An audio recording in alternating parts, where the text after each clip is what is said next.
What's up everybody and welcome to the channel. Today we're going to take a look at this 2024 Nissan Z Performance finished in the black diamond. This one's $55,300. However, in today's video, what do you guys think of the Nissan Z now that some dealers are offering discounts? So this is actually closer to 53 grand, which puts it closer to a $10,000 spread on the Toyota Supra, which if you know our channel, you know that's why I ended up buying the manual Supra instead of one of these, because I couldn't justify the price difference. So with that said, 53 grand now makes this a heck of a bargain when the 2024 Toyota Supra is closer to over $60,000 now. But anyways, taking a look at some specifications, you're gonna see that 3-liter twin turbocharged V6 with 400 horsepower, 350 pound-feet of torque, 6-speed manual transmission, limited slip rear differential. 0 to 60 time for the manual are close to 4.5 seconds, tops out at 155, and 0 to 100 is close to 10.5 seconds. Take a look at the styling. Of course, the Z has a super retro design. You do have that really squared off front grille with some silver trim, parking sensors up here, safety sensors as well. I do love the headlights, really cool looking with the LED up at top and on bottom. It gives it a really cool retro vibe. Got a sharp front splitter, and then really smooth lines to the Nissan badge and a sharp line cutting to a kind of a Y shape in the upper portion of the hood. It's a cool looking car overall. I do like the retro design. A little plain on some angles, but then it also has some character in some other ones. Got that really long front hood, just giving it that sports car look. And then at the side, you're gonna see a nice set of 19-inch raised forged wheels, 4-piston Akebono brakes up front with 2 pistons in back. I love the red contrasting with the blacked out color on this car. You're gonna see a pretty large side skirt, and then you have the body color on the door handle and mirror, and then you can see the integrated turn signal and just how flush these are mounted. You have some black trim down below, the silver blade up on top with your Z badge on the back side as well. Some sharp lines in the roof line, and then the overall side profile, nice and low slung like a Z car should be. It's a really good car, especially from the side profile. In back, we have some pretty wide rear fenders too, just to give it a cool look. And then being black, it's gonna be all black. You're not gonna see that two-tone, obviously, for the specific color. Taking a look at the taillights, one of my favorite elements, really cool retro vibe, like an old 240 or 280. You're gonna see the integrated spoiler up on top, your Nissan and Z badge, along with a backup camera. Parking sensors back here with your dual exhaust tips, nice little diffuser. In back, I think that is when it really shines. It has a lot of character back here, looks super cool. Taking a look at the key fob, kind of basic Nissan one. Unlocking it, you can press the button integrated into the badge and pop open this trunk. Just like you saw on the 370Z, same trunk in here. You have a decent amount of space, can definitely throw in a couple backpacks. So it's a useful car. Very wide, not really all too tall though, but nonetheless, pretty spacious. For the smart key, you have the button on the door handle you'll press to lock and unlock it. And then this is my favorite interior option. You got the red and black. So you see a really cool two-tone elements. You have some soft touch material up on top, then the leather material in red, suede material in black. Nice padding for your armrests, good grab handle, all of your controls. And this one has a cool plastic trim piece on the bottom. You're gonna see the illuminated Z logo on the door sill. You have manual controls to make the seat go up and down in the front and back, and then power controls are on the inside. Bolsters are kind of small. These aren't really sporty bucket seats. A little on the generic side, honestly, as terms of sizing. They're very short seats. If you have longer legs like myself, you might not fit all too comfortably in these. You're gonna see the cool colors though, perforations in the center. They do look good, but I'm a sucker for the Nismo with the bucket seats. A lot more comfortable for my height. And then hopping inside, take my foot on the clutch, let's fire it up. Got that 6-speed manual right in the center. Door handle and door panel all look very similar to a 370. There's a lot of shared parts between the two cars. So it's really a new engine, new infotainment. That's about it. On the steering wheel, you are gonna see controls for cruise control on the right, some audio on the left, and then the screen in the center looks really nice with the Z logo, your massive tack, a few settings on the left side. You can also go into a more normal view as well, which would be great for like navigation and just taking a look at some of the basic settings within the car. So nice to see a few things coming up throughout the center screen, but of course most of the time you're probably going to want to drive in the fun Z mode. So that looks nice on here, really fits the interior well.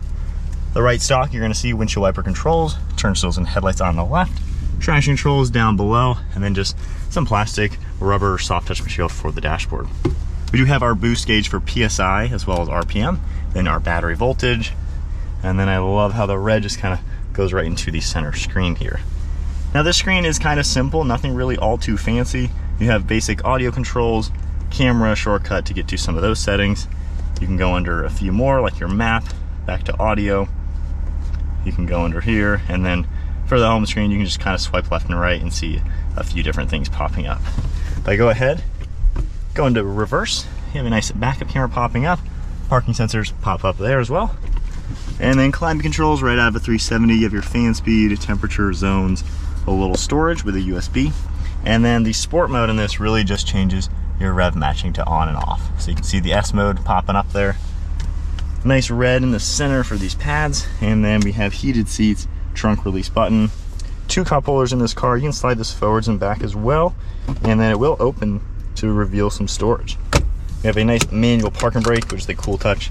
And then our glove box is what you would expect. One last look at the interior. Looks wise, of course, it looks like a 370. However, a little bit up to date, I guess, with a few aspects. I love the colors though. Visibility is pretty good. There is storage behind both of these seats. There's no manual controls on the seats, so you do have to basically hold these together for like 20 seconds in order to get access into back there. Big sun visors, dome lights, and then some garage door buttons along your mirror. All right, so setting off in the Z.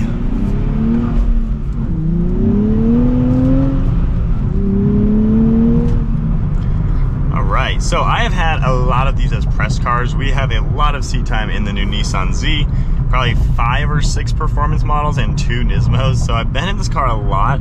There's a lot of power. With 400 horsepower, I mean, this thing does move. My one drawback is when you're slowly accelerating, it does seem like when you first get to like 2,000 RPM, it'll feel slow, and then it'll kind of just really start pulling quickly. So it's a little hard to really drive this car perfectly smooth when you're not trying to floor it. Maybe I can demonstrate that a little bit accelerating. It just almost feels like, I don't know if it's turbo lag or just throttle lag, but it'll almost start to just floor it all of a sudden when I'm not really trying to floor it. So, going, like right there, it starts to pull. So I don't know, there's almost like a turbo lag in between each gears when you then accelerate. A little interesting, I've noticed that just with slow speed driving. As far as some normal driving, you do have a pretty good view around for being a 2-door, low-slung sports car. Really wide windshield. The rear window is low, but it's really wide as well. So not too bad to look around. Over your right shoulder, not the worst. Can't really see much over your left. A lot of people say that the Supra is worse than this. This is a little bit taller on the windows, but over your left and right shoulder, honestly, they look about the same to me. So not bad for normal driving. This manual transmission is very forgiving. So it's something you can easily, maybe even learn on. It's just a little twitchy, like right there, it starts to accelerate when I'm barely giving it gas. So it could be a little more refined in the driving experience, I would say. But if you want just a simple, fun sports car, I mean, this is a cool way to go for sure. There's a lot of good storage solutions in it with just how they've done the 2 cup holders, the armrest, the storage cubbies behind the seats. So it's a pretty practical car. And if you like simplicity and the fact that this is a Nissan, this is a very simple car, any Nissan dealer will work on it. It's all, honestly, a lot of shared parts between Nissan and Infiniti. So there's nothing really fancy about it. It's just an old school, powerful car that has some fun characteristics. The suspension is pretty soft and forgiving. It's a very GT style sports car, I would say. There's no drive modes that really do anything in this car, so this is how it is. I mean, the rev matching is the only real adjustment, but the suspension is nice and soft. It has more of a progressive design to where you don't really feel major bumps in it, and when you get harder into a turn, it does start to stiffen up and hold the car. So if you're doing a lot of switchbacks, you're gonna notice the body roll, but more sweeping turns in this car, you are gonna notice how it's a pretty planted vehicle, and given it does weigh, a little bit more than a Supra, about 200 pounds more, it does take away from that little bit of agility that you would get in that car, but it does help it feel pretty planted in the long sweepers. So let's do another acceleration if I can see around that window sticker. But definitely a quick car.